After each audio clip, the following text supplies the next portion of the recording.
Hi everyone, and thank you for tuning into my channel where I talk about stocks, the stock market, and investing. I post videos daily, so if this sounds like something you want to get more of, subscribe down below. So, in today's video, we're going to talk about if Alphabet stock is a buy, and I'm going to use my simple six-step framework for analyzing that decision. So the first step I'm going to consider is the customer value proposition. This informs me in how customers perceive a company's products or services and how likely they are to keep coming back. For Alphabet, most of its services are free. You could think of Google Search, which is free, and you could think of YouTube, which is free. You can also think of its host of other services like Gmail, which is also free. Um, So free is an excellent bargain, right? Most customers are not going to say no to free, and so that's an excellent value proposition for Alphabet's customers. Google search boasts over 80% market share worldwide. YouTube has over 2 billion monthly active users. So people are coming back and they are telling Alphabet that we like your services, we want to keep using them. And that's a good sign for investors. And that has shown through its revenue, which has increased from 46 billion in 2012 all the way up to 258 billion in 2021. The next step is the unit economics.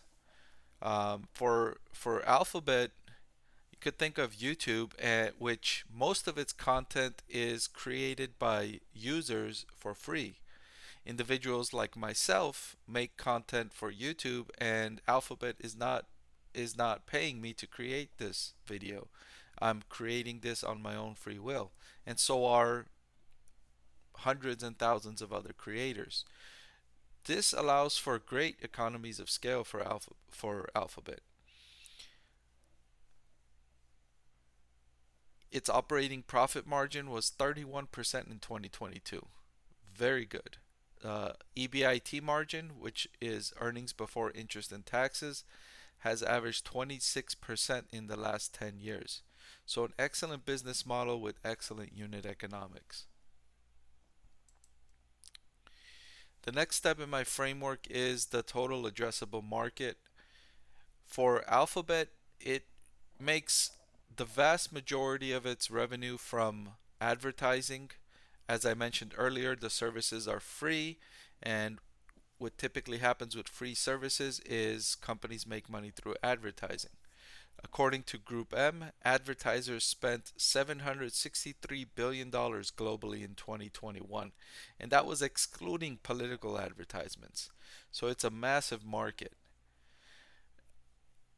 Alphabet has another tailwind behind it, and it's that more advertising is moving to digital channels. So you could think of digital versus non digital. Digital would be something like Google search engine or on YouTube or on social media channels. Non digital would be in physical newspapers or physical magazines, maybe billboards, things of that nature, are non digital.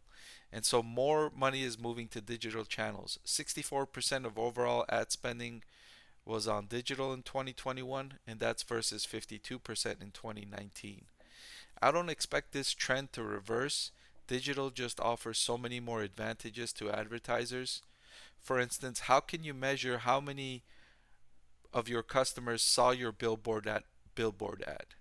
That's a really difficult measurement to capture versus you can measure quite accurately how many individuals watched your YouTube video, clicked on your advertisement in a social media channel, and how many made a purchase as a result of that click.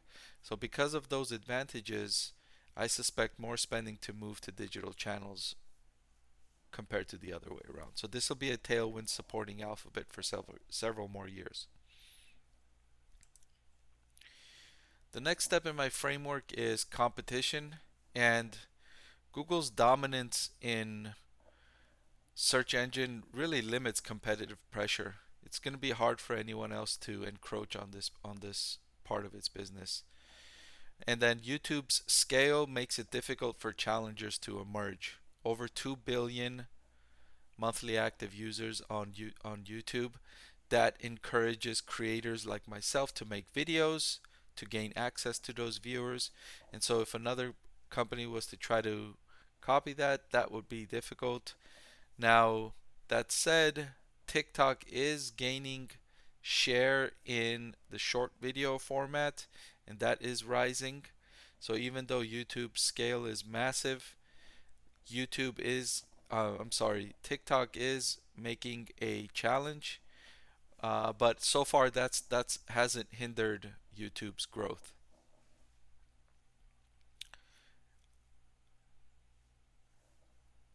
What could potentially emerge as competition is the metaverse.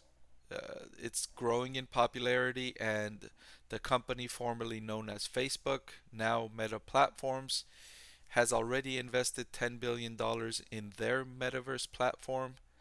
If that becomes more widespread, more users are logging onto the metaverse, especially if they're logging onto a metaverse not provided by Alphabet. That could be a risk to Alphabet's business model, especially to YouTube. And then streaming providers are adding advertising inventory to the marketplace, which could attract advertisers away from Alphabet and towards them. Two of the most prominent streaming providers that announced an ad-supported version are Netflix and Disney, which are going to add an ad-supported tier for their products later this year. So what that will do is that will put a bunch more inventory on the market, advertising supply in the market. And of course, you remember from your basic economics classes that when supply goes up, prices usually go down. So that could hurt Alphabet.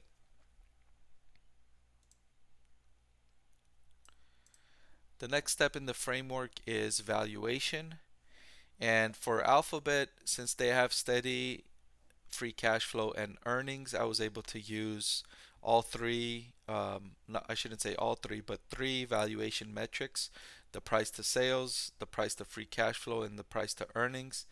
And you can see here from this chart that Alphabet stock is relatively inexpensive using all three of these metrics.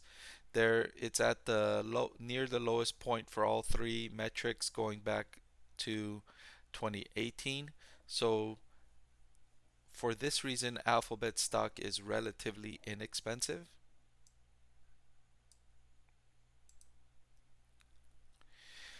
So the risks facing Alphabet and risks are my final step in my six-step framework.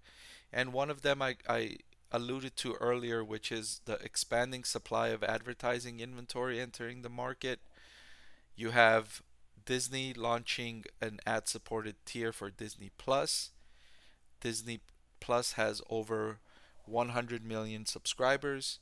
Then you have Netflix launching an ad-supported tier for its service, and Netflix has over 220 million subscribers that spend a lot of time watching its service. So when it launches an ad-supported tier, that could be a lot of inventory on the market, and marketers are going to want to divert some of their spending.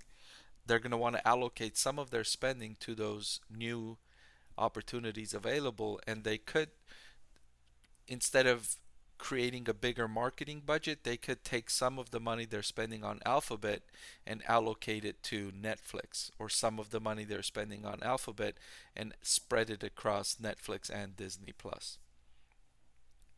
And the second risk I would like to mention is the movement for increasing consumer privacy protection, which is making it harder for advertisers to deliver targeted advertising.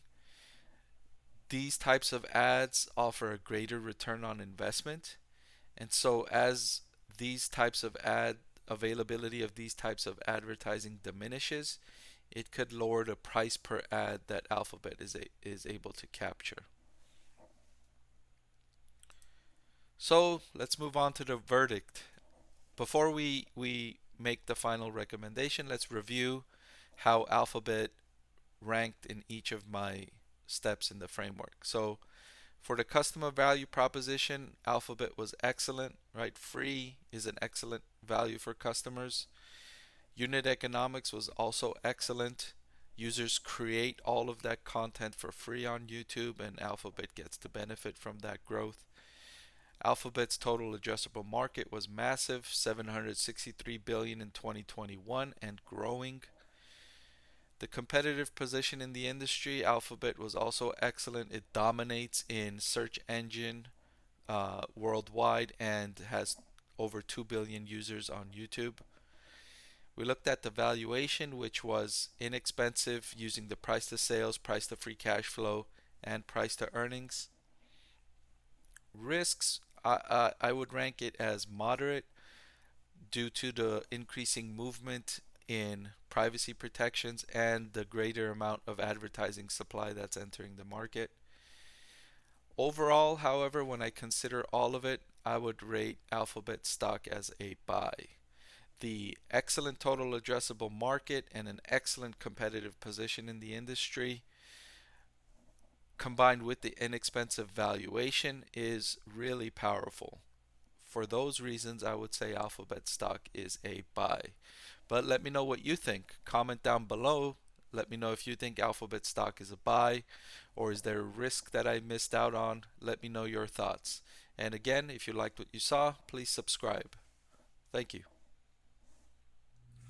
I want to thank the Motley Fool for sponsoring this video. The Motley Fool is a company that provides investing insight and stock recommendations for investors of all skill sets and risk levels. You all know how much I love researching new stocks and trying to find the next best investment. So I'm proud to partner with the Motley Fool to bring you 10 stock picks from their popular Stock Advisor. Stock Advisor has beat the market by more than 250%. Go to fool.com/Parkev to get your 10 stock picks now.